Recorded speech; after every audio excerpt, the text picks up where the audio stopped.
Kaya nga ang semen retention, hindi ka naman yan i-fix o aayusin.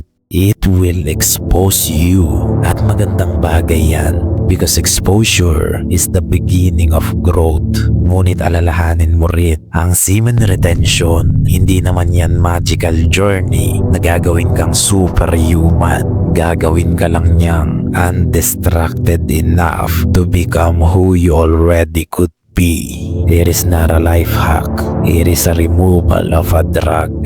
Parang ganito yan. Kapag tinanggal mo ang pagkain sa buhay mo at nag-fasting ka, makikita mo kung gaano ka ka-dependent dito. Naunawaan mo ba yan? Makikita mo kung gaano ka ka-dependent sa pagkain. Same thing with semen retention. Ipapakita rin ito sa iyo kung gaano ka ka-dependent o ka-addict sa mga instant pleasures noon.